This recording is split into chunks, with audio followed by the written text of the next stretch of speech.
Meina, það er mörg augu á þér og það er svo fyndið að hugsa til þess að þú sagðir bara þig kveið mest fyrir því að þurfa að standa fyrir framan bekkinn og gera eitthvað meðan að núna bara er hvert mannsbarn búið að sjá latta sko. Já, þetta var mjög erfitt fyrst sko. Var þetta það raunverulega? Já, það var mjög erfitt að gera það en leið og maður sá það að maður fekk fólk til að hlæja að þá hvarf feimnin þegar maður var komin upp á svið og maður var alveg skjálfandi sko. Já. Og byrjaði eitthvað og gerði eitthvað fyndu og leið og fólki byrjaði að hlæja þá hvarf bara þetta allt saman feimnin, minnumáttakendin og allt og ég bara var allt annað maður. Já. Ég var sem sagt ekki Þórhallur Sigurðsson, ég var Latti þá sko. Daginn, Snorri hér. Hvernig hefur grunað? Mættur aftur, þáttur númer 55. Þórhallur Sigurðsson, betur þetta sem Latti, er gestur þáttarins. Þetta er allt saman komið svolítið skemmtilega óvart. Latti var að labba hérna út og við heldum spjallinu áfram svolítið eftir viðtalið og hann segir mér að hann sé ekkert mikið fyrir viðtöl. Ákvað mér að tilkynna með það að hann kem ekki til með að hlusta á þetta viðtal. Honum til varnar, þá dæmi ég engan fyrir að hlusta ekki á klukkutíma viðtal við sjálfan sig en ég áttaði mig svolítið á því þá hvað ég vissi í rauninni lítið Latta. Það vita allir Íslendingar hver Latti er. Hann hefur skemmt fólki og fengið það til að hlæja en svo er lítið vitað persónuna sjálfa. Allavega ég tala náttúrulega bara fyrir sjálfa mig og ástæðan fyrir ég að halda þessa einræðu er að því að Latti kom mér einfaldlega á óvart. Ég á ekki minningu af því að vita ekki hver Latti er. Hann var alltaf í sjónvarpinu á heimilinu og ég fór með fjölskylduna á allar hans sýningar. Og svo núna er að koma í ljós að ég vissi raunverulega bara ekkert hver Latti væri. Sagan af því hvernig ferillinn hans byrjaði er mjög óvenjuleg og skemmtileg. Hann hafði mikil ónót af því að koma fram en samt er það sem hann gerir best og hefur atvinnu af. Ég vil einfaldlega þakka Latta fyrir að ekki bara víkja úr vegi sinum og koma í þetta viðtal, heldur gera það af svona mikill einlægni og tala hluti sem gerði honum erfitt fyrir í æsku en sömuleiðis gerði hann að mesta skemmtikrafti Íslands. Takk Latti, ég veit þú ert ekki að hlusta. Rúlum í auglýsingar og byrjum svo þannig á þátt. Hamborgarabúla Tómasar styður þétt við bakið á þættinum. Ég er mikill búlumaður og er mikill Tóma á búlunni maður. Enda kom hann hingað í viðtal í þætti númer 11. Skítsama allt sem fær í loftið. Já. Hérna, hvað séu, hvað er að gera? Ég bara til okkur og byrjar að taka þetta upp. Já, ég ekki bara fara að gera það fljótlega. Ég segja allt og þú mátt byrta allt mér alveg sama hvað og þetta er ekkert reitskoða neitt sko. Þú ert hreinskilinn maður. Mér er alveg skítsama hvað og setur í loftið sko. Það er ekki bara karakterinn hans Tomma sem gerir búlunum svona geggjaða. Þar er notað besta kjötið í borgarana, tjökk vöðva svokallaða og engu er bætt við. Ekkert hakkefni sem er vanalega notað í borgara. Ég þekki þetta sjálfur. Jésús, hvað ég borðaði ofta búlunum fyrir aftan Vestló á sínum tíma maður. Það var kóngatilboð og koktelsósa. Tek bernessósunni fagnandi og ekkert slæmt að segja en búlufranskar og koktelsósa. Það þarf að sýna rótunum ákveðna virðingu. Kóngurinn er handpressaður 150 grama hamborgari. Þessa dagana er kjörið að nýta sér símapöntununa, hringja í 511 0800, panta sér kóngatilboð og sækja 10-15 mínútur seinna. Búlan er náttúrulega allstaðar á landinu en svo besta er í ofanleiti. Stór orð, já, en ég stend við. Ég verð síðan að hendin einni klippu í viðbót af Tomma hérna þegar hann mætti í viðtalið og var að testa mikrofónum. Góðan daginn, testing, Tómas er að tala hérna við ungan mann, hvað heitir þú, Kári? Nei. Nálægt, Snorri. Snorri, já, ég er ekki það. Allt í góð. Er það síminn komin á silent? Já, ég er alltaf með á silent. Já, það. Já, ég nenni ekki að svara það. Nenni ekki að tala við fólk. Nema Kára. Í Origo færðu allan búnað fyrir fjárvinnuna, auka skjáir, tölvubúnaður, lyklaborð, heyrnartól. Meira að segja heyrnartólinn sem ég nota hér við upptökur á þættinum. Búm, fyrst við erum að þessu. Heyrnartólinn sem Tommi var með á sér í viðtalinu hér árið. Þetta er flott hérna heyrnartól.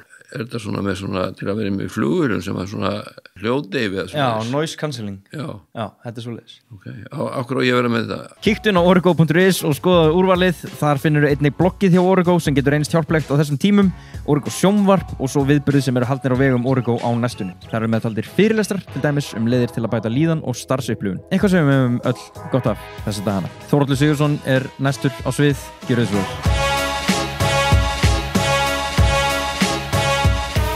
Við vorum að ræða hérna málverk sem hangir inn í stúdíónu. Já, það bara komur mjög óvart að þú sett með málverk eftir mig hérna. Já, það kemur líka óvart að það sé eftir þig. Þú ert ekki beint þekktastur fyrir málarhæfileikana?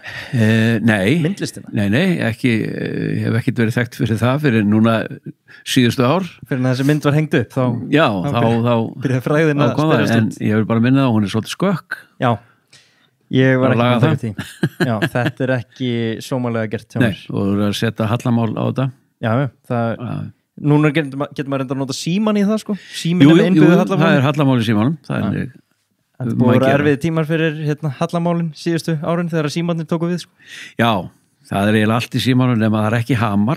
Já. Reyndar, jú, þú getur verið með myndahamri en það er ekki gott að negla með símanum sko. Nei, þú þekkir það eigin raun. Já, ég hef pröfað því mér var sagt að síminn gerði allt. Fórstu beint í hamarinn. Já. Herru, segð mér meira samt, af hverju ertu allt í einu núna að byrja að mála? Hefur kannski alltaf verið að mála? Nei, ég hef reyndar svona alla mína hundstíð verið að teikna. Já. Og þetta er nú svolítið svona teikning sko, þetta er á pappír sko og málað svo reynda með olíumálíku og ég var alltaf teiknandi. Ég mátti ekki sjá eitthvað aukt spjald eða eitthvað, þá varði ég að teikna og svo hendi ég því bara. Safnaði aldrei neinu, var alltaf að teikna bara svona andlit og svona Króta bara, já, að kalla það króta. Var svona sköpunar gleði eða sköpunar gáfa í þér? Alveg á byrjun, ég held það bara, það hefur verið eitthvað í mér sko. Þú sagði mér frá tímunum í kassagerðinni. Já. Það er svolítið tilviljunarkennt hvernig þú endar á skjám landsmanna. Er það ekki bæði í gegnum kassagerðina og í gegnum myndlistina? Já, jú, það má eiginlega segja það að ég er að vinna þarna í kassagerðinni þarna eitthvað 1969. Gott ár, mjög fínt ár.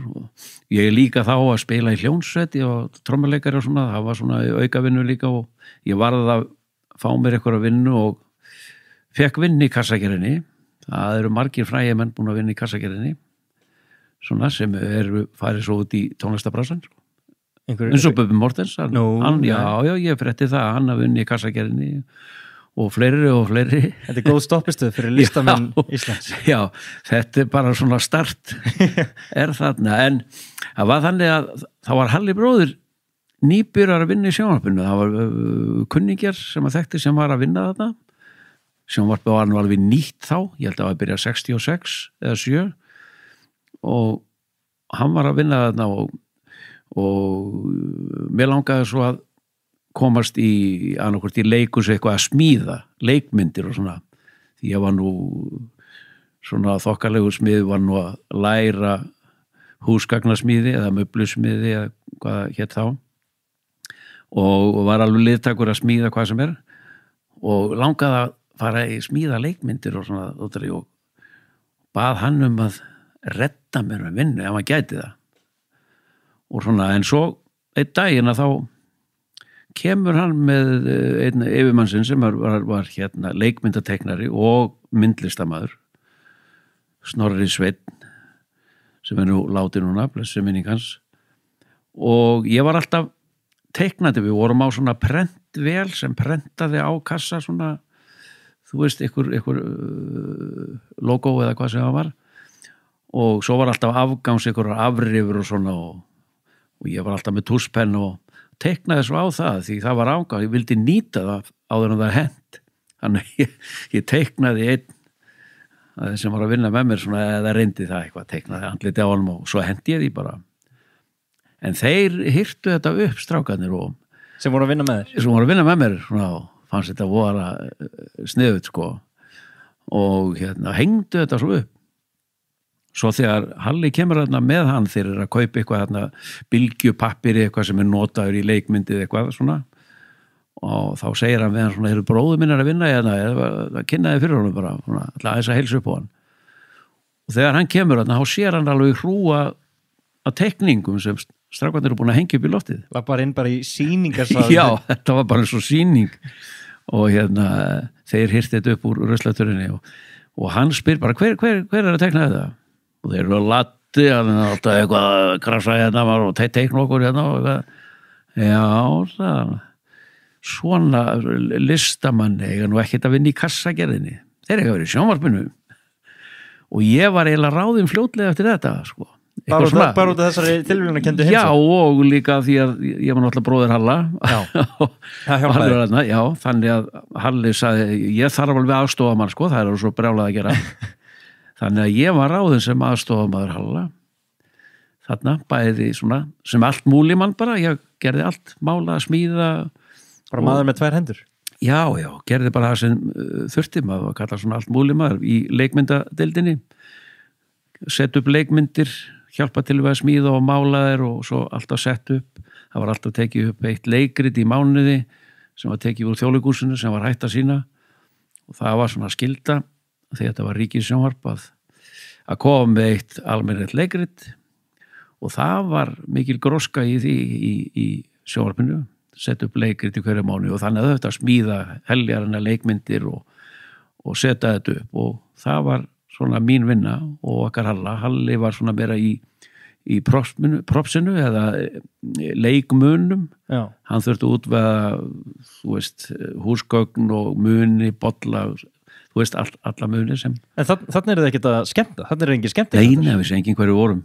Þeir lúknir í höndum Já, nema við vorum búin að vera í hljónsveit reyndar saman, þannig að það ykkur þekkt okkur örlítið sko sem bara mig sem trommuleikur og söngvara og hann sem söngvara en svo bara byrjuðum við að vinna þarna og hérna svo smá saman fór eitthvað að gera svona og að byrja að nota okkur í eitthvað að vantaði eitthvað aukaleikar eða eitthvað þá voru við settir eitthvað fötbor og hendin eitthvað bara þú veist í uppfyllingu og svo bara var þetta alltaf eitthvað meira svo voru skemmtiþættir teknir á ofbáslega mikið að skemmtiþáttum og svona og það vantaði eitthvað grín og svona og þá voru við teknir í það líka svona eitthvað en aðalega byrjunin var nú aðalega svo að það var glámur og skrámur Já, þetta byrjar alltaf þar Já, má segja sko að við vorum svona með raddirnar, fyrst heyrðust raddirnar í okkur bara, við töluðum fyrir glám og skrám og hreyfðum þá líka, þetta voru svona bara dúkur, brúður Já. Svona og þannig byrjaði nú í raun og veru Já, svona að koma fram en við sáum náttúrulega ekki neitt en eins og ég segi, svo fórum við að koma fram í áramótaskaupum að því að það var að vera notu Flósi Ólafsson, mikill grínari að hann var skrifaði yfir þetta áramótaskaupinu þessum tíma og við vorum náttúrulega alltaf með bölvi fíblalæti við Halli og hann hugsaði sem svo að það þyrfti að nú að nýta þessa vitlýsinga fyrst þeir værum svona helvíti fyndnir og byrjaði að nota okkur svona í áramótaskaupi svona smá þætti og svo bara var þetta alltaf meira og meira Allt í hennu var bara eftirspurnin til Já, og svo var allt í hennu komin eftirspurn að við slóum eitthvað í gegn í einum skemmtiþætti vorum með atriði sem svona, Halló Latti já, sem Halló Latti þetta var svona Spike Jones, þetta var svona mæmumann klipptum saman alls konar svona tónlist og prump og dótari og hérna og bara mæmum það sem þeir sungu sko Spike Jones var svona amerísk grínhljónsveit Einmitt.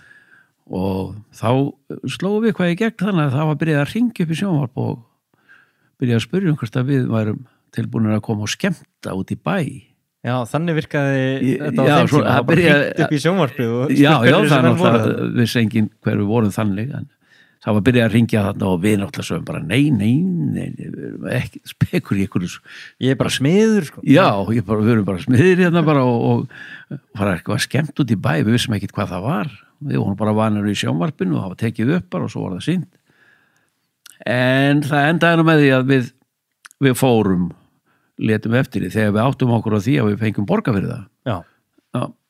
Og fólk bauð okkur bara fullt af penningum Fyrir að skemmta þá á svona ásatíð Já, ásatíð og En þið voru væntanlega ekki með neitt prógram býst ég Nei, nema þá áttum við þetta sem við gerðum sem voru 5 mínútur en við vorum byrjar að gera eitthvað ég var búin að búa til eitt karakter sem var Saxilæknir sem var fyrsti karakterin sem ég bjóð til og þá vorum við búin að gera nokkra skemmtiþætti með honum þá vorum við með Gísla Rúnari og þannig við reyndum að nota það líka að Halli væri sjúklingurinn sem kæmi alltaf til Saxilæknis og svona og svo í restina tóku við þetta mæm, Spike Jones sem var mjög fyndið og skemmtilegt sko.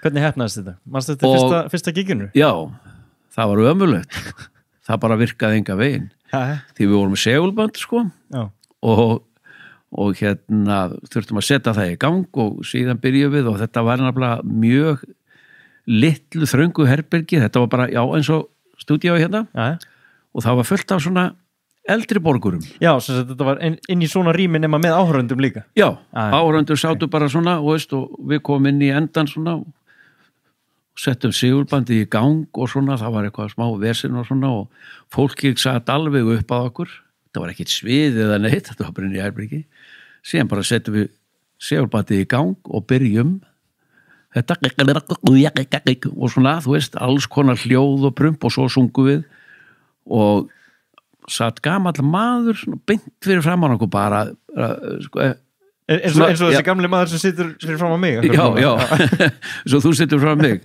2 metrar, akkurat 2 metrar nákvæmlega upp á hár. Já, og hann horfir á okkur og við erum með þessa grettur og þetta bara, hann botnaði bara ekkert í þessu, menn þetta var bara eldri maður og bara, ekki neitt, enda með því hann stóð upp og sagði bara, hvers konar helvítis fíblalæti eru þetta?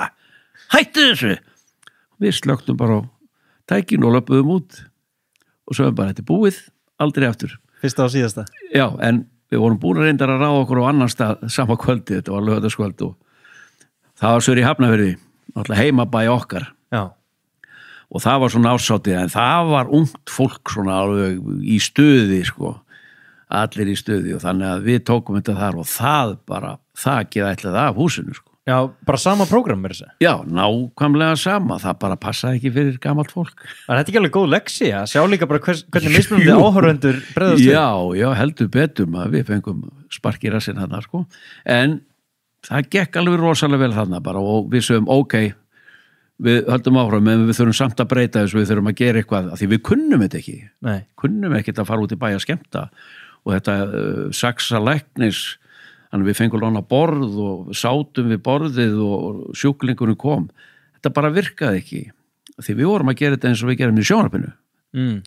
En þetta þarf að gera upp á svið, þá þarf þetta að vera meira svona stand-up, sko, og svoleiðis. Þannig að við breytum þessu snarlega og svona og þróuðum þetta og enda með því þetta fór nú að ganga svona og svo fórum við líka að búa til lög, gáum út plötu og þá þetta komið, þá gotum við sungið lögin okkar og verið með eitthvað fíblalæti líka með, eins og fólki kallaði þetta, gamla fólki fíblalæti. Atvinnu fíblalæti. Já. Hvernig var þá svona svolítið þinn skemmtikraft ferill komin á stað? Já, þá var hann komin á stað þarna svona 70 og 2-3 sem við vorum byrjar á þessu. Hvernig fannst þér að standa upp á sviði og vera fyrir fram á fólk? Maður sem var að vinna bara í kassagerðinni fyrir nokkrum mánuðum. Mér fannst það alveg hræðilegt. Er það? Já, mér fannst það. En þú sér þessi tilviljun að kenda leið, sko, að hann, hvað heit hann, Sveinn? Nei, Snorri Sveinn. Já, hann kemur inn í kassagerðina og sér fyrir tilviljun þig þarna út að það er búið að hengja upp teikningarnar og þú ert dregin inn á sjónvarpið en ekki það sem maður hefði haldið að væri eitthvað skemmtiatrið, heldur í sviðsmyndahönnun eða smíða og alls konar svona og síðan nærða komast yfir fyrir framamyndavélina. Var það aldrei loka markmiðið? Var það ekki svona takmarkið? Nei, það var aldrei takmarkið. Ég ætlaði bara að komast inn og læra bara að smíða leikmyndir, sko. Þannig að þú ætlaðir ekkert að vera landsþekktur grínari fyrir framan myndavélar? Nei, langt í frá það. Það var ekki. Ég reyndar ætluði við að halda áfram að vera tónlistamenn, sko. Já, segðu mér eins frá því. Þú varst í hljómsveit þarna meðan þú varst í kassagerðinni. Já, þá var ég bara að spila svona hingað þangað, en við vorum í hljómsveit áður, bæði ég og Halli, í hljómsveit sem hét Faxar. Já. Og vinur minn Bjarni Litli, kallaði Bjarni Litli af því hann er lágvaxinn. Já, var það þess vegna? Já, að við þekktumst vel og við ætlum báður að verða myndlistamenn. Já, ok, þannig þú varst komin með þann draum. Já, við kynntumst þegar við vorum 12 ára og hann hafði mikil áhuga á því og hann var mikil teiknari og teiknaði mikið og við vorum að teikna svona saman og við ákvaðum það en það enda með því að hann var myndlistamæður en ekki ég en hann þekkti einhverja stráka sem voru að stofna hljómsveit. Já. Og hann var vinur þeirra ætlaði að vera í hljómsveitinni með þeim, sko, sem trommuleikari það vantaði gítarleikara. Þannig að hann kemur til mín, tekur strætó bara Reykjavík og sér í Hafnarfjörð og segir hann segir að stofna hljómsveit og það vanti gítarleikara og ég spyr hann bara hvað og ertu búin að finna ykkur gítarleikara í Hafnarfjörði? Já, þig. Ég sagði, mig? Ég kann ekki á gítar. Þá átti ég eitthvað gítargarm sem ég fekk eitthvað starf og var að reyna að spila sko. Kunni held ég 3 grip, svona vinnukonu grip og hann að læra þau og honum fannst ég svona helviti klár. Minn alltaf, ég var alltaf bara hljónsveit maður. Stóð alltaf til, maður var að hlusta á Bítlana, þá voru Bítlandi byrjaðir sko alveg á fullu og ég sagði, ég skal koma en ég bara segir, ég kann ekki á gítar sko en ég koma bara að sjá þetta og ég kem og það náttúrulega kemur úr kafinu og ég kann ekki á gítar. Þannig að eitt að gefa mér svona stór, þykka bók, það voru sko, held ég, 500 gítargrip og hljómar og svona af einhvern lögum og dótari og sagði farðu með þetta heim og kíkta á þetta og æfðu þig og hittum svo eftir viku og ég, eftir viku, læra 5.000 hljóma eða grip. Ég kom eftir viku og kunni ekkert meira. Bara þessi klassísku 3. Já, en þegar ég mæti á æfinguna þá Bjarni litli vinur minn ekki mættur og þannig að þeir sé að vera, hvort ég veit eitthvað hann í henni, þannig að þeir fara á stað, ég fer með þeim í bíl og heim til hans og flauta fyrir utan og þá kemur hann út í glugga og og segir bara, ég get ekki verið, þá var hann byrjar að búa með einhverju kona leið mér ekki að fara, hún er búin að fela föti mín og ég má ekki vera í hljónsveit. Þannig að við fórum bara með það. Þannig að ég, fyrst ég kunni ekki á gítar, þá sagði ég, má pröfa að spila á trommur. Og þeir kanta á trommur? Nei. Ok, þeir sögðu, hann bilaður þessi maður. Kann ekki á trommur, kann ekki á gítar. Þannig að ég fekk að pröfa trommur, spila eitthvað lag og ég gæti alveg spila á trommur. Bara sjálflærður?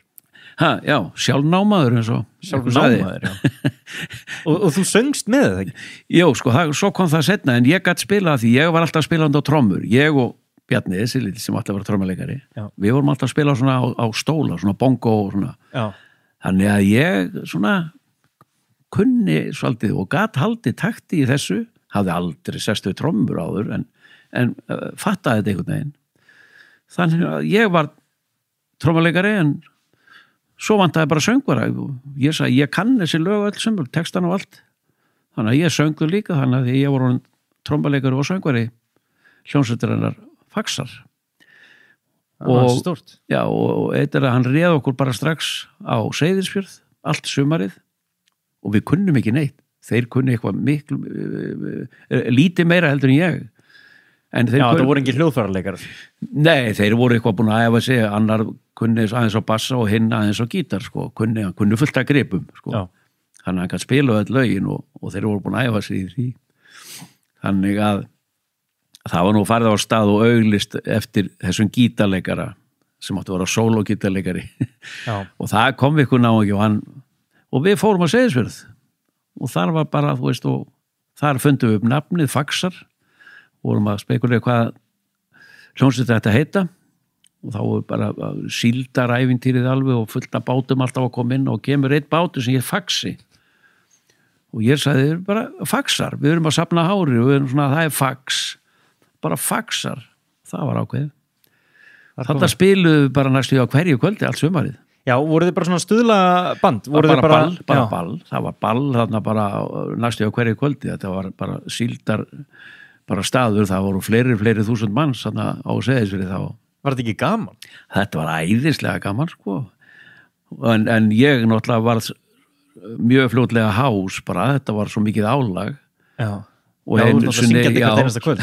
Og fórum við upp á Egilsstaði, ég held að það verið 17. júní, og bennir að koma þangað og spila á einhverju svona sangkofu sem var ball kvöldið.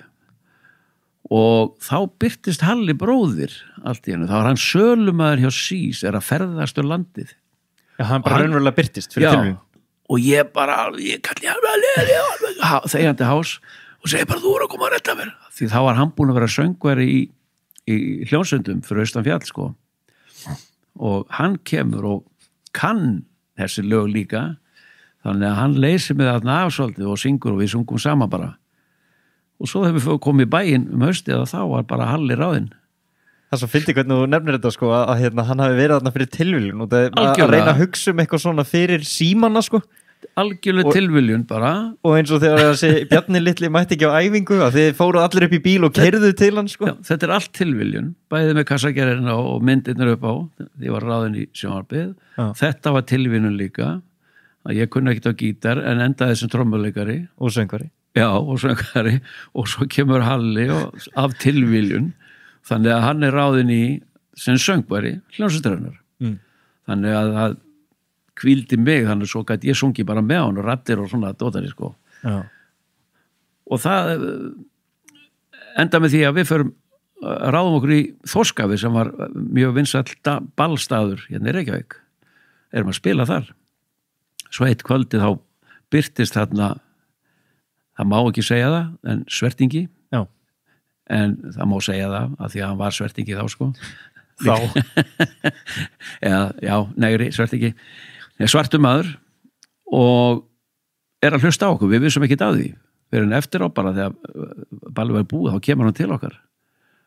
Og þá þetta bassasöngvari svona rosalega bass. Úr frægasta tríói heims, sem hér Deep River Boys, sem var heimsfrægt, við konnuðumst strax við nafnið en þekktum hann ekki neitt. Það var hann að syngja á Hótel Borg, hafði komið, en var búin ákveðin að langa að fara hringinn í kringu landið og að leita hljónsveit. Og það voru margir sem pröfuðu, hann hlusta á marga, en réðu okkur að því að við vorum skemmtilegastir, fyndnastir, því að var náttúrulega bara fíblalæti í mér og Halla sko. Já, var svona lífleg sviðsframkoma. Já, svo lífleg sviðsframkoma og fíblalæti og þannig að það var svo gaman. Hann sagði, þeir eru bara svo skemmtilegir, þess vegna ræði ég ykkur.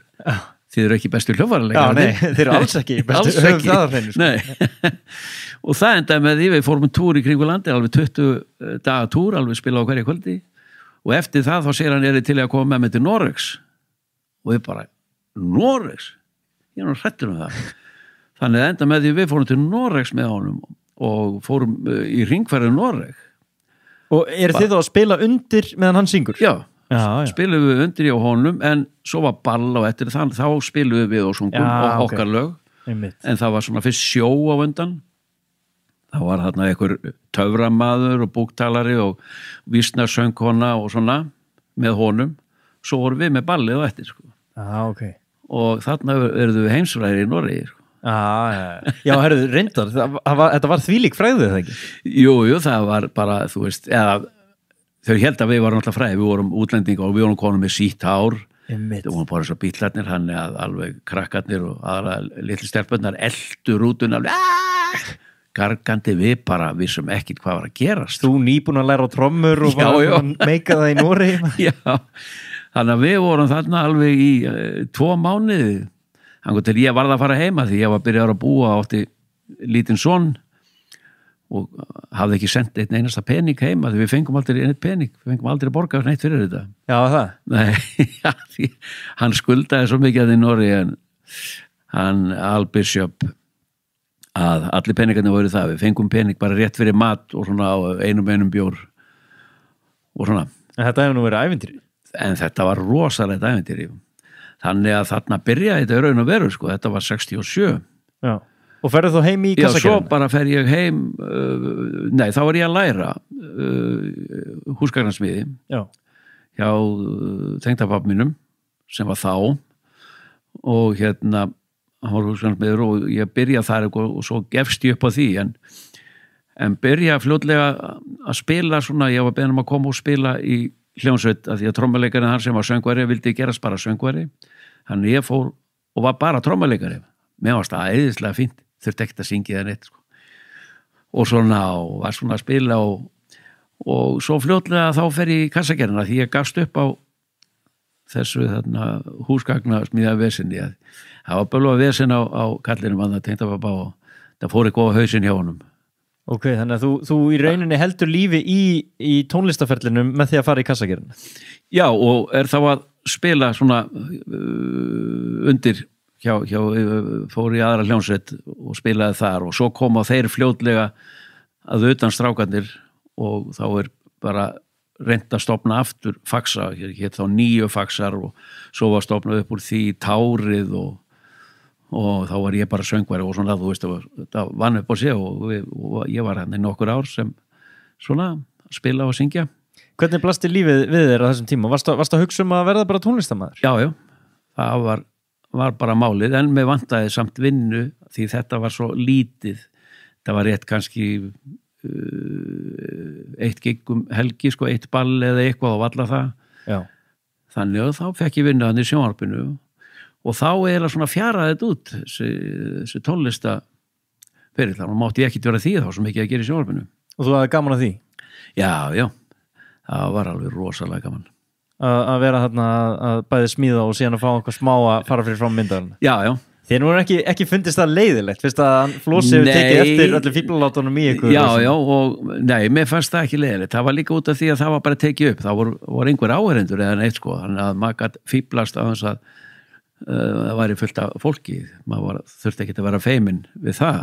En hvernig náður til fólks? Var það bara þessi hæfileiki að geta fengið fólk til að hlæja? Já, ég byrjaði bara að skapa svona persónur, byrjaði að búa til saxa. Þá vorum við að vinna saman, ég, Gísli Rúnar og hérna Júlíus Brjánsson og Halli, við vorum 4, byrjum að búa til svona skemmtiþætti. Þeir byrjuði á því að búa til kaffibrúsakallana Já, einmitt.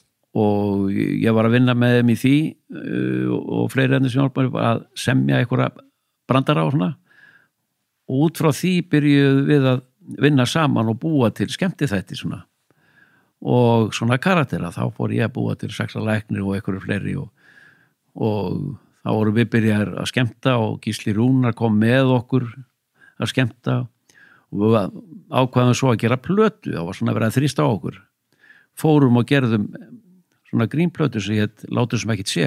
Við 3, ég, Gísli Rúnar og Halli og hún sló svona rosalega í gegn og þá leiddi þetta svona hvaður og svo gerðum við plötu við Halli og ég var byrjar þá að semja lög og við söndum svona texta við erlend lög og svo mín og svo bara var þetta svona og ég búin að vera í þessum bransa síðan, skemmta og gefa út plötur, semja lög og hafa gaman að þessu. Og hafa bara rosalega gaman að þessu. En þú segir þarna að þegar þú ert að byrja á sjónvarpinu, þá líka sjónvarpið að byrja. Já, í raun og veru, það var bara 30 ára gamall þegar ég byrjaði. Þetta byrjaði sem bara frétta sjónvarp. Já. Það átti aldrei vera neitt meira. Já. En Björn G. Björnsson sem var ráðinn þarna út af því að það voru fréttir, svo vildu við gera eitthvað sniðut og þá var Savana tríóið bara eitt vinsælasta skemmtiatriði bara í bænum og þeir voru vinsælir og þeir voru fengnir til að koma og syngja nokkuð lög svona til þess að gera eitthvað aðeins meira heldur en fréttinnar og hann var mjög sniður teiknari og svona hann bjóti sviðsmynd fyrir þá og þá vildu þeir halda honum áfram og gera eitthvað meira og þá var hann orðinn aðalmaðurinn að búa til sviðsmyndir og svona svo stækka þetta og hann var orðinn deildarstjóri og réði Snorra Svein listamann með sér í þetta að gera þannig að þetta stækkaði allt saman alveg mjög hratt og hérna þetta var bara rosalega gaman maður svona tók þátt í því aðeins að búa til sjónvarparna Já, svona afþreyingarefni ekki afþreyingarefni sko þannig var bara verið að miða því að gefa út fréttaefni Já, þannig að þá byrjuðum við á því og ég var svona partur af því að búa þetta til svona Já. Og þú nefnir þarna að Flósi hafi verið þarna líka Já, Flósi og Lars Ómar Ragnarsson hefur vantilega verið líka Ómar var að vinna í sjónvarpinu bara, hann var fréttamaður já, og var náttúrulega alltaf hann í stúdíónu líka, þannig að við kynntust honum fljótlega, þannig að hann kom inn í þetta líka náttúrulega sem svona syngja sem skemmtikraftur og kom í áramótaskaupið og þetta svona Já, áramótaskaupið var náttúrulega til þannig að það hefur alltaf verið svolítið það var byrjað þarna sko Já, þannig að þú hefur örugglega hugsað að það væri flott að komast þangað Já, svo Flossi fekk mig til að koma inn í það og Halla líka en svona og svo ég var í eitthvað aðeins meira heldur en það hjá honum að ég gætt búið til einhverja karaktera og svona dótari og síðan bara þá, það var 1970 í fyrsta áramótaskaupið síðan var ég bara í hverju einast áramótskaupi bara í 20 ár sko, hvað svo leiðis Einmitt. alveg upp hverju einasta skaupi Já, nákvæmlega. og þannig að það var bara ævintýri Já, það ekki. og í rauninni en þá sko Já, þetta heldur áfram. má segja, já Ég Þetta man heldur eftir því áfram. mér þess að sko, ég fer á Latti 60 sýninguna, já, nema þá hétu hún Latti 60 Plus, getur það ekki verið? já, það verður þá verið bara að það voru konar svo margar sýningar Já, ég er að segja það sko, það var að byrja að bæta við. já, eitthvað ég svona- var orðin 63 ára Já, sko, einmitt. þá var sýningin ennþá Já, og síðan var haldið Latti 70, var ekki eitthvað svoleiðis? Jó, ég var með tónleika bara Já, tónleikar. Já, og bara var ég með öll lögin minn og það komi náttúrulega nokkri karakterar sem sungu sín lög Já, þannig að það var nú ekkit nema bara held ég þrennir tónleikar já. En þú leitar aftur í tónlistina, Já, núna svona í seinni tíð.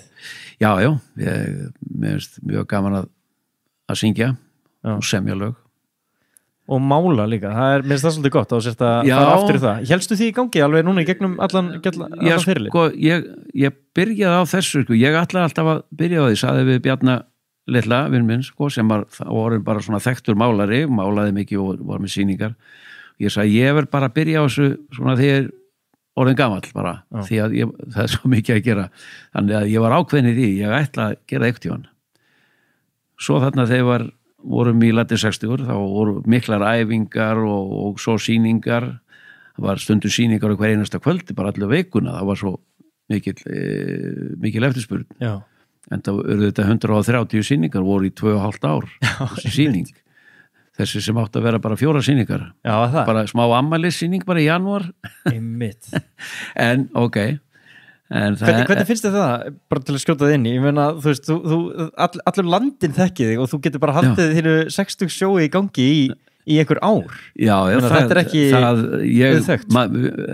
þetta fór alveg úr böndunum bara við réðum ekki til þetta sko. það átti ekki að vera svona enda með að við vorum orðin fyrir í borgarleikhúsinu Fólk var hvað til að hætta að kaupa miða. já, þegar leikústjórinn hann hvað til þess að því við vorum bara eilónum fyrir sko að því að það þurfti að koma leikritum að því við vorum ekki á þeirra vegum við leigðum bara í raun og veru húsið Já. en þeir náttúrulega þénu ágætlega á þessu Já. en það enda með því að við urðum að fara við hefum getað haldið áfram lengur af því að við endum fyrir tróðfullu húsi Í alvöru? 130 sýningar, já Vá. þannig að á þessu tímabili þegar ég var svona mikið að gera þarna og sína þá byrjaði konan að teikna, ég kom bara heim einhvern tíman eftir sýningu bara upp á miðnætti að þá var hún bara á eldursporðinu bara að teikna og mála og ég sagði bara, hvar lærði þú þetta? Ég var aðeins núna bara þannig að hún bara aldrei gert en bara allt í hennu byrjaði á þessu Eins og þú á trómanum. Eins og þú á trómanum. Já, þannig að ég heyrðu ég hún kveikti bara í mér þarna þannig að ég fór að byrja þá að teikna aftur og gera eitthvað svona og svo bara fór ég að gera meira af þessu og enda með því að ég bara held sýningu eða við saman heldum sýningu Og hvernig er svona málara ferli? Ég meina, er þetta ekki mikil hugaró og svona, Jú. getur maður ekki dottið algjörlega í flæði þegar Jú, maður er jú. að mála svona? Þegar maður er svona þannig eins og núna til dæmis þá við vorum alltaf að heipa þessu og ég en núna er ég komið smá vinnustofu fekk inni þarna kunningi mér átti fínt húsnæði bara og bauð mér að vera þar þannig að ég borga mjög litla húsalegu þannig að þar er ég bara einn Já. fer þangað og bara algjörlega einn að mála, það er alveg stórkostlegt Já, er það ekki? algjörlega og sérstaklega núna maður á þessum tíma sem veiru tíma Já, einmitt. alla vantar eitthvað til að gera sko Já, einmitt. já, Fólk er eitt með sjálfur sér, það var nú fínt að geta gripið í pensilin með þér. já, ég held að þessu margir sem er ábyggilega að gera það Já, að grípi pensilin bara og segja ok, nú byrja ég bara að mála Já. ég hef heyrtu nokkra sko er það? já, Ah, sem bara segja já, ég byrja bara að mála og bara gera eitthvað það er heldur gott. já, En talaðan grínleikin að vera svona grínleikari og uppistandari og þess að það er svolítið þekkt að það sé svolítið litið niður og það af svona dramaleikurunum og sviðsleikurunum öllum. Já, það var það þegar við Halli vorum að byrja sko og þú talar þetta sem sko fíblalæti. Já, þau kölluðu þetta bara fíblalæti sko því þegar ég var byrjaður að koma fram í svona leikritum og þáttum í sjónvarpinu sem voru leikarar og þú veist, og svo var ég og þeim fannst það ekki sniðut, væri svona fíblisti sem maður var kallaður bara, ég kunni ekkert að leika og skilur við, þannig að það var svolítið... Þú varst náttúrulega ekkert mentaður í leiklist? Nei, bara húsgagna smíð? Já, bara og valla, ég kláraði það aldrei einu sinni sko, get ekki kallað mig húsgagna smíð því ég kláraði þetta aldrei en það var svolítið litið niður og en það í svona í gegnum tíðina þá hefur alltaf verið litið niður á gamanleikara þeir sem lentu í því bara að vera gamanleikarar að það var svona það var ekki eins flott eins og að vera venlegur leikari, dramaleikari það var bara, þeir gátu að fengi fólk bara til að hlæja og svona og það þótti ekki voru fínt. Nei. Og í rauninni enn í dag er mikið svona fordómar fyrir því en það hefur nú breyst mjög mikið sem betur fyrr. Já, var þetta ekki smá svona snopp í kringum þetta?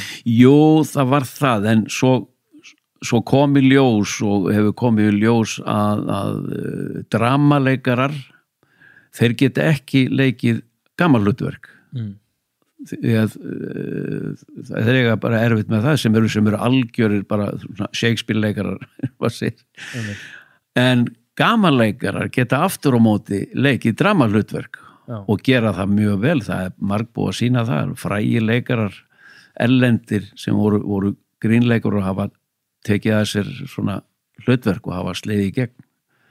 Fannstu fyrir löngunni að láta ekki bara hlæja þér upp á sviðið eða fyrir framan sjónvarpi? Langaði að takast á við svona eitthvað þyngra hlutverk? Já, svo kom náttúrulega svo löngu líka, mér langaði líka til að geta gert þannig að fólk var ekki bara að hlæja mér, myndi taka mig alvarlega, þannig ég væri bara leikari og ég reyndi alltaf að komast líka í leikarafélagið að því ég var búin að leika í mörgum leikritum og byrjaði að leika í leikhúsi og svona við Gísli Rúnar unnum mikið saman og hann setti upp fullt af leikritum sem hann þýddi og svo leikstýrnaði því og við settum þetta upp í Gamla bíó og hingað og þangað og ég vildi náttúrulega, og það voru náttúrulega yfirleitt alltaf svona gaman leikarar, ég, Edda Björgvins og Gísli Rúnar sko. Þetta voru náttúrulega bara fíblalæti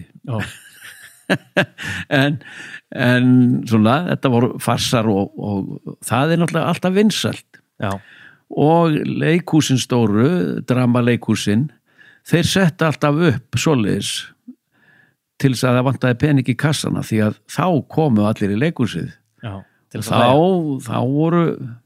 voru farsarnir voðalega fínir til þess að fá pening í kassan en var samt litið niður á þann Já Þú sagðum frá því að þér hafi verið ráðlagt frá því að sækja þér leiklistamenntun.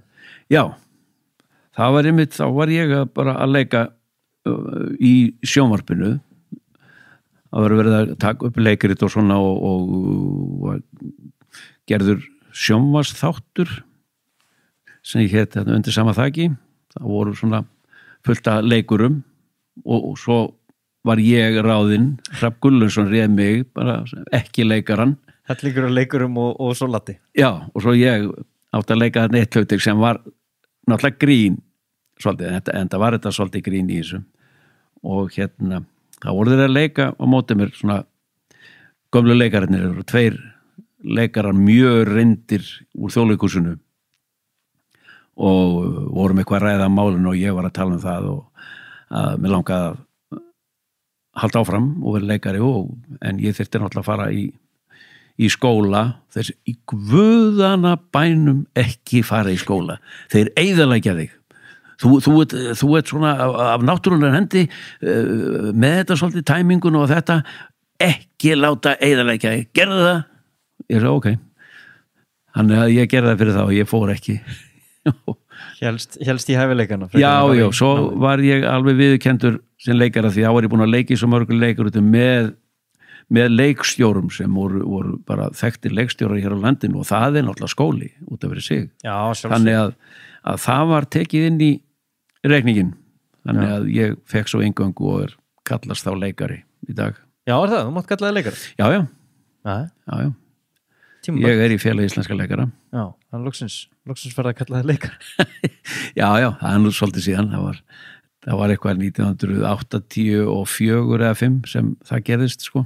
Já, mér finnst alltaf, fyndið að heyra þetta, allur þessi ferill, sko, hvað þú talar að þetta svona, já, hann sagði, viltu ekki koma og gera þetta og sérna svo næstu og viltu ekki koma og kíkja þetta fyrir frá myndavæluna, en þú hefur greinilega verið að heilla fólk með öllum þessum skrípalátum og svona, eins og þú talar söngurann sem að sá ykkur og valdi ykkur út að þið voru svo hressir og kátir. Hefur alltaf verið að grínast svona?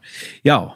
Var alltaf alveg frá því ég var lítill. Ég var með svona sjó á kvöldin fyrir mömmu og bróður minn. Þú veist, með fíblalæti, sko, var alltaf með svoleiðis og ég maður að mamma, hún pissaði á sig, sko, yfirleitt. Henni fannst ég svo fyndin, sko. Já, hún var ekki að leika þar, henni fannst þetta raunverulega fyndin. Já, alveg og þau hlóu alveg rosalega. Ég var með svona alls konar fíblalæti, svo segst þér. Og þannig að ég er búin að vera svona frá byrjun svona gallaður, þetta galli, sko, en skemmtilegur galli. Og sóttir það að fá fólk til að hlæja? Fá fólk til að hlæja, það er náttúrulega besta sem maður getur gert, fá fólk til að hlæja, en svo komaði mér langar líka til að fá það til að gráta, hlæja og gráta, þannig að það er svona. Þið langar bara að kalla fram tilfinningur? Já, því að gamanleikar eru mjög tilfinninganæmur, myndi ég að segja, og ég er það, ég er tilfinninganæmur, þannig að ég held ég geti það alveg, fengi fólk til að gráta. Já. En ég hef ekki mikið áhuga á því, kannski, en ég vil frekar það hlægi. Já. Þú talar að grínið hafi verið, eða svona virtist vera smá svona varnarmekanismi hjá þér sem svona, þau varst í skóla og með öðrum krökkum í. Já, það var út af bara feimni og minnumáttakend og svona og aðalega minnumáttakendin náttúrulega. Mér fannst ég ekki kunni neitt og svo náttúrulega var hlutur sem heitir í dag athyglisbrestur sem ég var örugglega með en það hét það ekki þá, sko, og það hét það bara að taka ekki eftir og vera sveimhuga eða eitthvað, þannig að ég var svolítið mikið svoleiðis og það náttúrulega mín mesta martröð var eiginlega svo að vera kallaður upp á töflu til að gera eitthvað.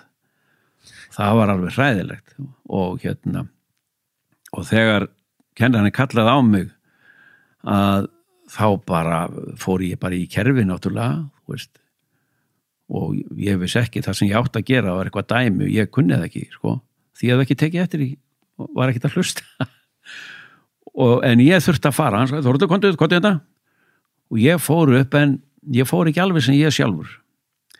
Þannig ég bjóð til svona eitthvað karakter sem fór upp, var bara með fíblalæti, sko, bara grín og eitthvað og kennarinn náttúrulega alveg brjálaður og rak mig í sætið öllur. En þú varst þá að reyna að fá alla til að hlæja eða eitthvað?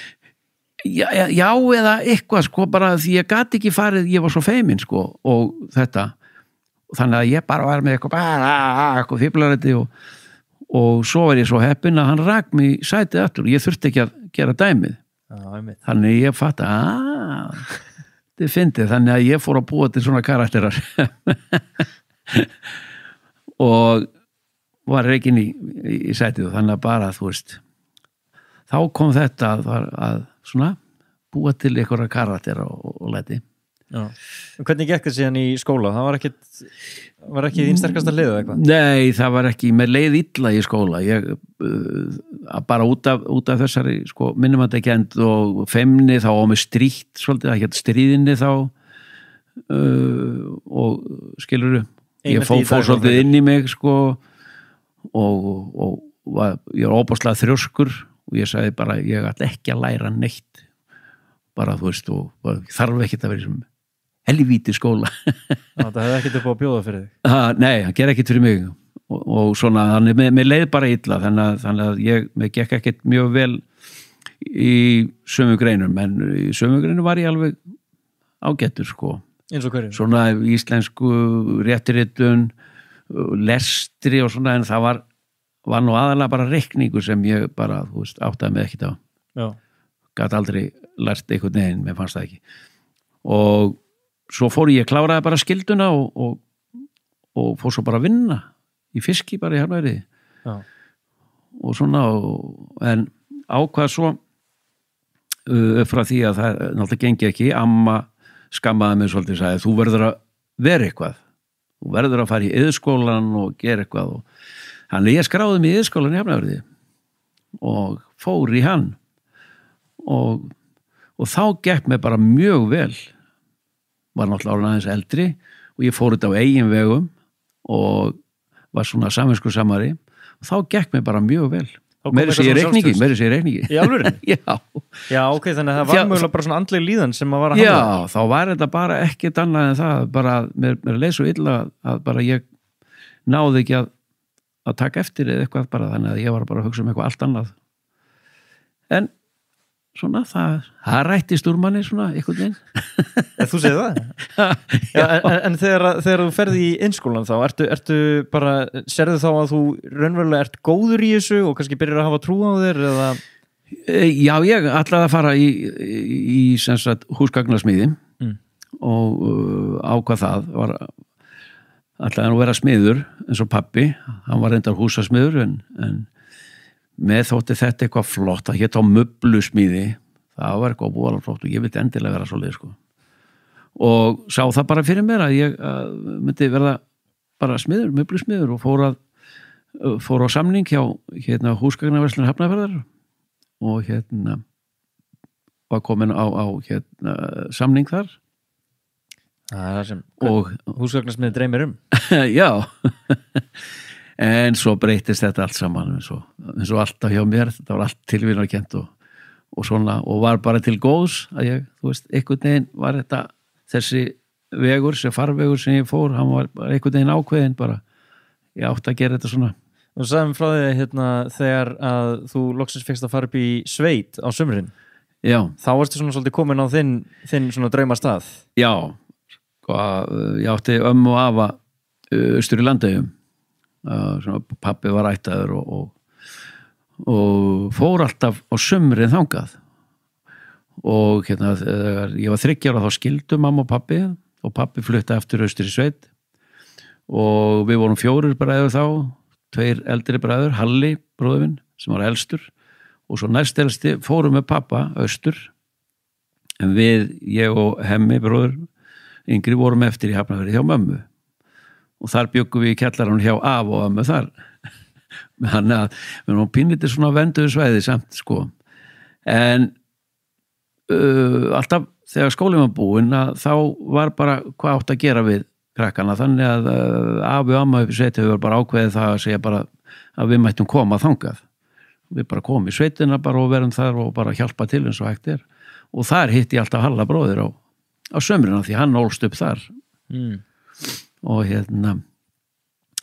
og þar leið manni vel sko, þar var maður sko, þá var ég bara voðalega mikið einn að ná í beljurnar sko, labba lengst út í mó og eitthvað og þá var gott að vera svona sveimhaug eins og ég var, þá var ég bara að hugsa eitthvað, var komin alveg út í heim, bara búa til einhverja sögur bara og veit ekki hvað og hvað, það var ég bara á hundurinn sko. Og hundurinn ekkert að segja að einbytta þér og sért með aðteklisfest. Nei, og hann var ekkert að stríða mér eða neitt svoleiðis sko. Hann var bara besti vinur minn og þannig að það leið manni rosalega vel og svo fór maður að kvíða fyrir haustinu sko, að fara aftur í bæinn og í skólan, það var hræðilegt.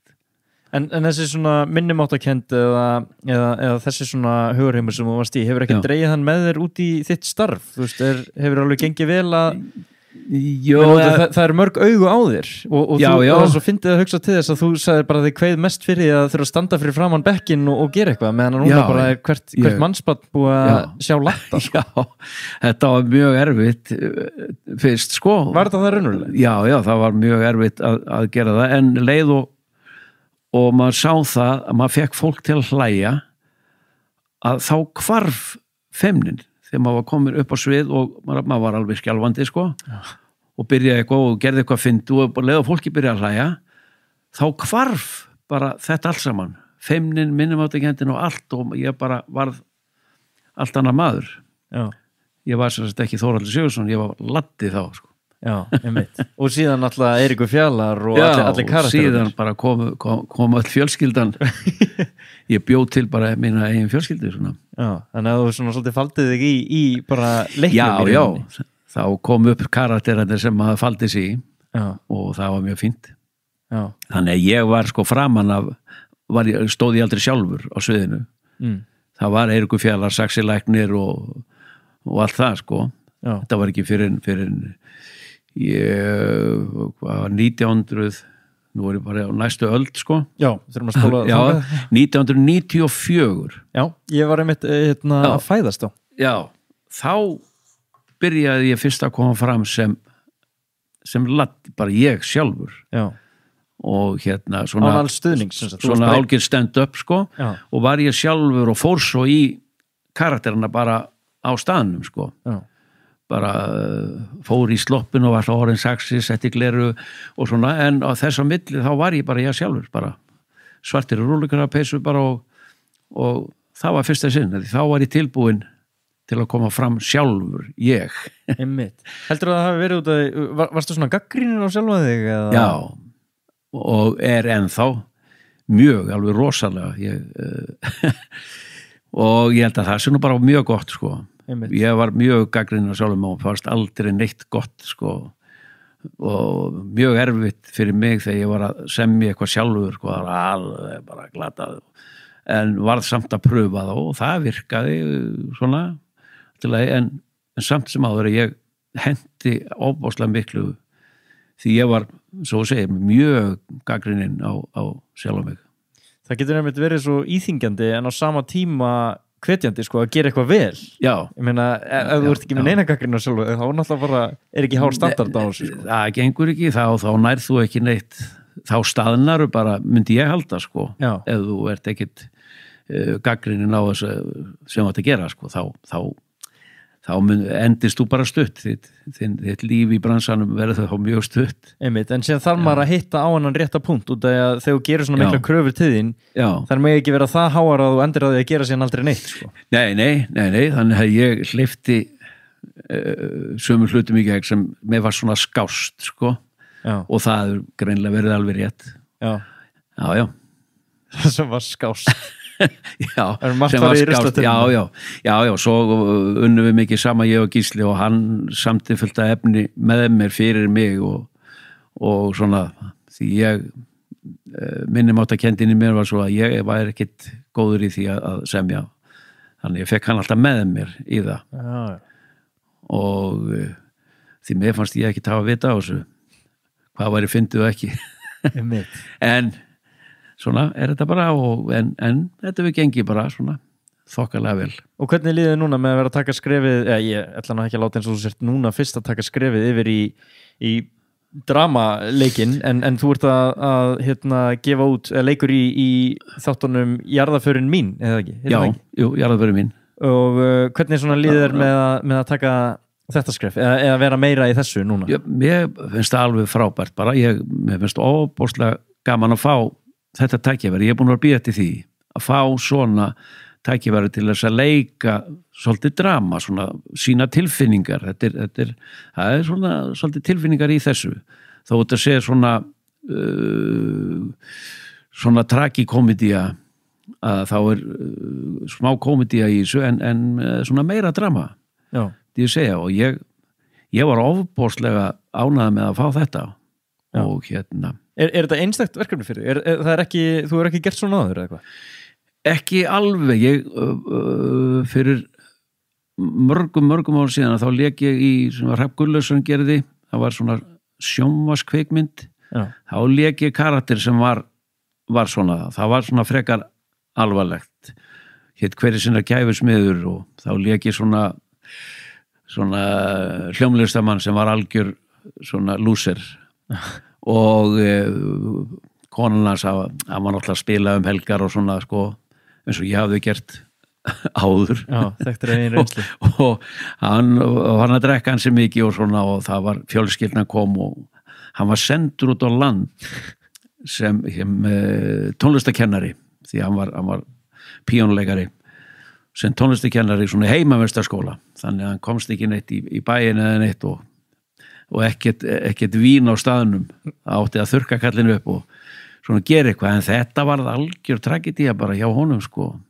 Já. Þannig að hann höndlaði þetta ekki neitt og það svona sem ég gerði en þetta var bara svona eitt hlutverk þetta miklu stærra og svona stærra og meira Þetta verkefni, Jarðarförin Jarðarförin Að hvað leiti? Þetta er náttúrulega sería, eða ekki?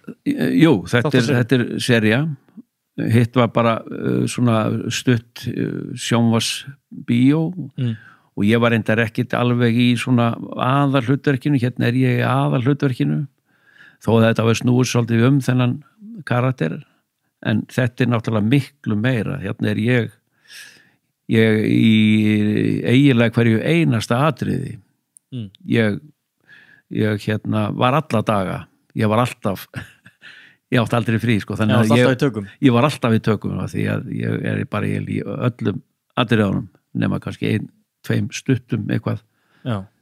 Sem einhver er að tala illa mig Já, þegar verið að baktala þig þá varst þú ekki þá er ég ekki nei, já en þetta er svona, já, þetta er miklu stærra og viðameira þannig að ég tók þetta mjög alvarlega og þetta var bara rosalega skemmtilegt Hvernig er það núna eins og að vera fyrir fram að myndaðalurnar og það er bara 31 byrja og þú þarft alltaf að vera bara graf alvarlegur og reyna svona leggja þig fram við að leika og fá fólk til að fá samkennd með þér og það stendur kannski 20 manns í kringu þig og með hljóðnum á myndavélar og allt saman. Er það skrítin tilfinning? Ég veit ég náttúrulega að tala við þaulreyndasta skemmtikraft Íslands þannig að þetta er svona smá heimskuleg spurning en þú veist hvert ég er að fara með Já, ég veit að það var ekki svo erfitt núna. Ég var svona meira tilbúin í þetta og ég vissi alveg hvað ég gat gert og var búin að sökkva mig niður í þetta og læra þetta og taka hennan karakter í gegn og svona og ég var svona með þetta, ég var alveg klár Já. Kunni allan minn texta og allt þannig að ég var nokkuð örugur ég hef aldrei verið svona svona örugur með allt en svo var þarna, það var bara þú veist, það hefði hjálpað já, ég var bara með þetta klárt þannig að ég tók þetta mjög alvarlega Hver er karakterin? Hvað fjalla þetta? Hvað máttu segja mér? Það er nú ekki mikið sko en þessi karakter heitir Benedikt Já, og fleira máttu ekki segja Nei, og hann er bara algjör drullusokkur Nei, þetta er Benedikt, þetta byrjar á því að hann er að hætta í vinnunni, hann er 67 ára hann var fjármálaráðherra í stóru fyrirtæki og kannski ekki ráðherra, hann var fjármálastjóri ekki ráðherra maður er svo vanur að tala ráðherra það var svo gott að titla sig sem fjármálaráðherra já, hann er nokkuð skonar ráðherra hann réði öllu þarna en hann er sem sagt að fara á eftirlaun og þetta er svona kveðjupartí byrjar á því og hann var nú ekki vinsæll maður þannig að svona átti ekki marga vinn, hann átti einn vinn sem vann með honum að það og fljótlega bara upp úr því bara næstu dögum þá kemst hann að því að hann er dauðvona hann er bara dauðvona með æxli við heilan bara og hann er bara að deyja og það er mikið sjokk fyrir hann er náttúrulega ógiftur hann var búin að vera einn í 30 ár skildi við konuna og yfirgaf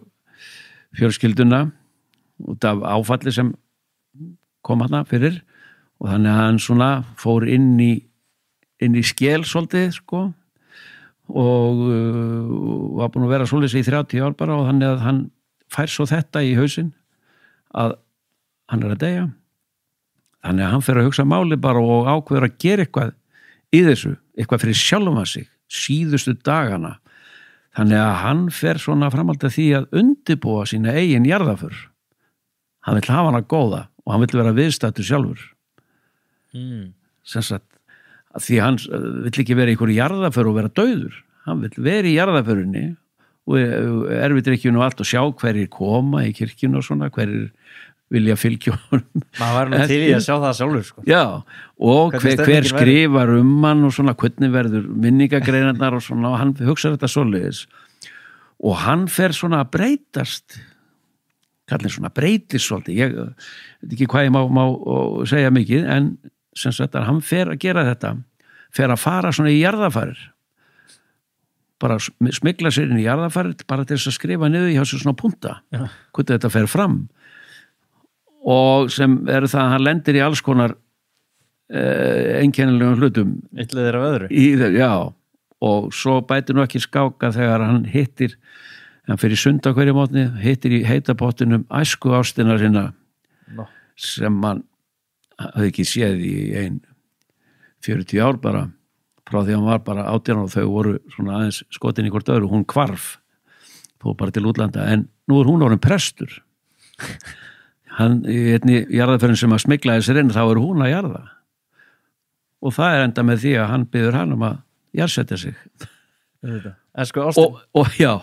Og vera sjálfur. En þarna náttúrulega blossar upp ástin hjá kallinum aftur. Þannig að það eru svona ýmsa breytingar, en svona, þannig að svona einstinni, ég náði svolítið tengingu við hana því að hann var svona, lokaði sig á og var alltaf einn og svona, þannig að ég kunni það alveg.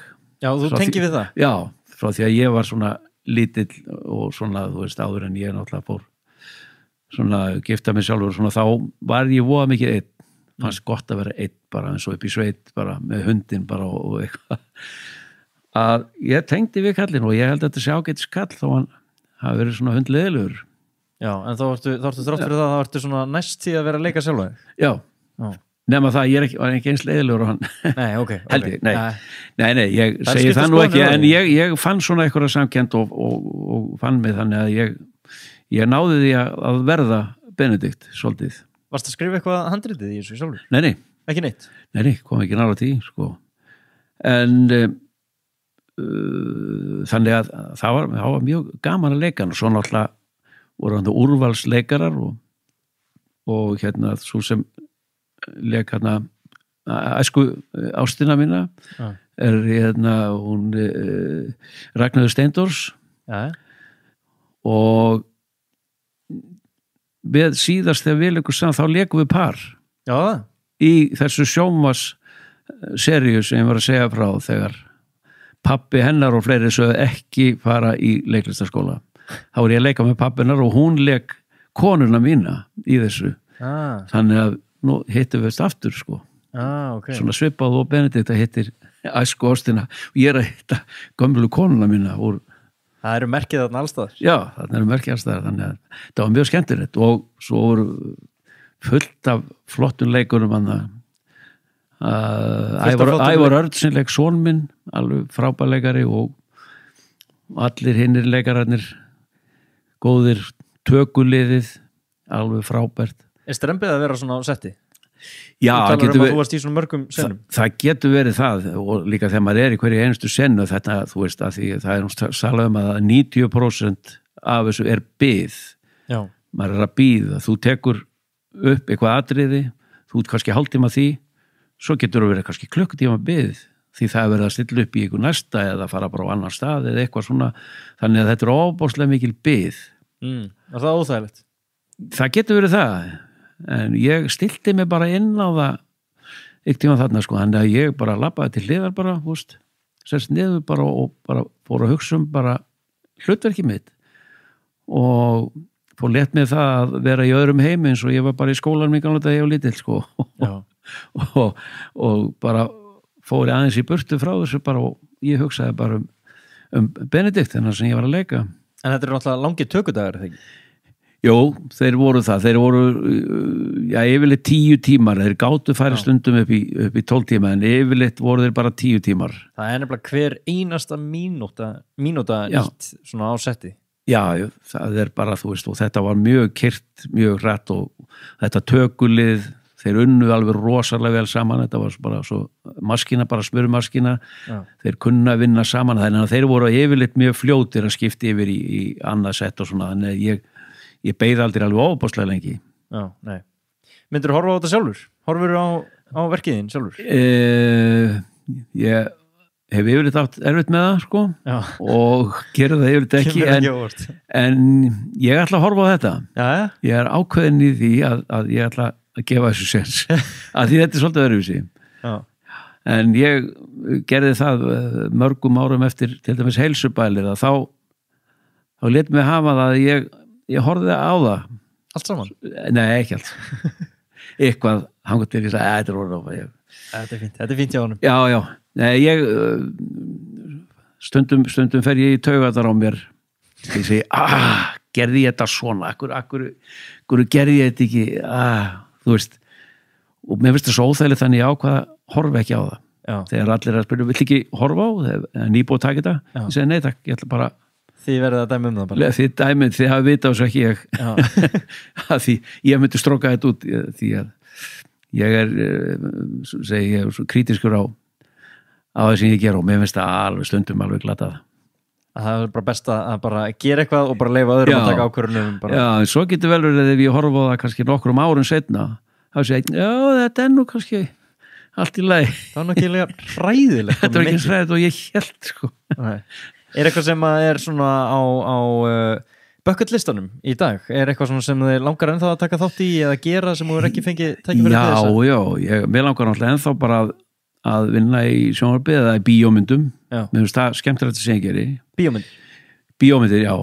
Eða svona sjónvarsserjur eða eitthvað. Já. Mér finnst ekki gaman að vinna í leikhúsi. Ég er alin upp í sjónvarpi sko. Ég byrjaði þar og hef aldrei unni mikið í leikhúsi. Mér finnst það ekki einhvern veginn eins gaman að koma alltaf í leikhúsið og leika sama hlutverkið í leikrtist staðan í kvikmynd þá leikur þetta bara einu sinni og það aldrei gera það aftur.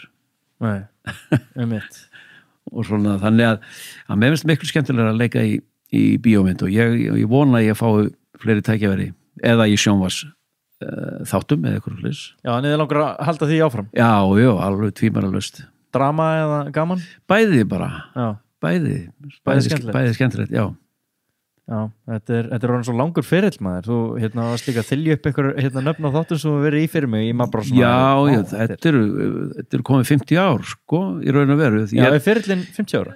Já, eiginlega kannski lengri og til hljómsveitina með, sko. Einmitt. En í sjónvarpinu þá kom ég fyrst fram þar í áramótasköpun 1970. Já. Er ekki akkurat 50 ár síðan? Jú. Ég held það. Og svo var ég þar áður í 3 eða 4 ári í hljómsveit, þannig að 54. Segjum 54. Í bransanum. Já. Þú fyrst líka fálkárðuna fyrir þín störf. Já. Sem húsgagnasmiður. Sem húsgagnasmiður, já. Var það ekki bara núna nýlega nefnilega? Jú, það var 2018? Þeir var 2017. 2017? Já. Það komur óvart að það hefði tekið svona langa tíma að fatta þetta. Já, komur bara óvart að fá það. Já, það? Yfirleitt, já. Já. Af því að ég er bara fíblisti, sko. Já, nákvæmlega, ómenntaður. Já, ég er ekki dramaleikari eða skilurðu, ómenntaður svona, þannig að það komur mjög óvart. Ég veit þú náttúrulega segir það ekki sjálfur, en finnst þér ekki svolítið skemmtilegt að svona, þú veist, þú hafi fetað þennan veg og þú hefur ekki menntað þig að fara þess svona hefðbundur leið og það bara enda með fálkaorðu frá forsetanum á brjóskassanum. Ég er mjög stoltur að því. Er það ekki? Jú, ég er mjög stoltur að því að ég skulle hafa náð þessu. Ég veit að ef að mamma væri lifandi og hún hefði nú stolt að litla stráknum, sko. Já, það? Já. Ég var mikið mömmustrákur, sko, það ég svona kekk í pilsfaldina og henni alltaf. Hefðum viljað sjá þig fara út í leiklistina og hennan skemmtuna bransa? Alveg öruglega, því hún reyndi að sagði við mig að ég var alltaf með sjó og fíblalæti. Hún sagði, ég veit að þú verður frægur dansari. Því ég var alltaf með fíbladans og svona. Hún hélt ég því frægur dansari. Ok. Ekki gamanleikari, þó ég hafi verið með svoleiðis, en hún sagði, þú verður frægur dansari, alveg pottjætt. Já, það var kannski erfiðar að fá fólk til þess að hlæja með dansinum heldur en... Já, það var öruglega erfiðar. Ég tók svona ballettdans fyrir hann og svoleiðis, sem hún hló alveg rosalega. Þannig að það hefur gaman fyrir hann að sjá fálkaorðuna. Já, ég hugsa það. ég hugsa það. Þetta er gott maður, þetta er jarðarförin mín, hún fer að koma út núna á hvaða veitum kemur hún út, veistu það? Á hvað tíma? Ja, á hvaða veitum, eða hvar Já, hún er í Sjónvarpi Símans Sjónvarpi Símans og hún byrjar núna 8. apríl. Já, á miðvikudaginn í næstu viku held ég. Já, við erum að taka þetta upp hérna 1. apríl, gríndaginn mikla. Já. Mest kjörið að fá þig. Já, og þetta er ekki aprílgabb. Nei. Já, þetta viðtal er það nú hálfpartinn. Já. Þið sem er að hlusta á. Já. Við byrjumst afsökunar á þessu. Já. Já, það er Sjónvarp Símans 8. apríl, jarðarförin mín, Latti í aðalhlutverki. Já. Viltu henda út einhverjum hvatningar orðum til fólk sem að langar að skemmta öðru fólki og veit ekki hvernig það er að snúa sér í lífinu? Er mögulega á leiðin til Noregs að túra en já, er eitthvað bara, tilstíðandi? Þeir sem finna hjá sér að þeir hafi þann hæfileika og löngun til þess að skemmta fólki, fá fólk til að hlæja eða fá til að gráta eða bara sína eitthvað, hvort sem það er dans, söngur eða grínleikur eða hvað sem það er, að það á það bara að gera það og reyna sem sagt að gera það og gera sitt besta, vera krítiskur á sjálfan sig. Númer 1, þú verður að gera það og þú verður að spyrja aðra, á ég eitthvað sens í þetta? Get ég orðið söngvar, er ég falskur kannski eða eitthvað slúðis, eða get ég verið fyndin og fara þá eftir eitthvað segir, veistu að þú átt ekki sens í þetta, segja þá ok, ég gera þá eitthvað annað en umfram allt að reyna, það er frábær lokaorð. Latti Þóroddur Sigurðsson, takk hérlega fyrir að koma og ég hlakka bara til að fylgjast með þér í framtíðinni. Já, takk fyrir mig.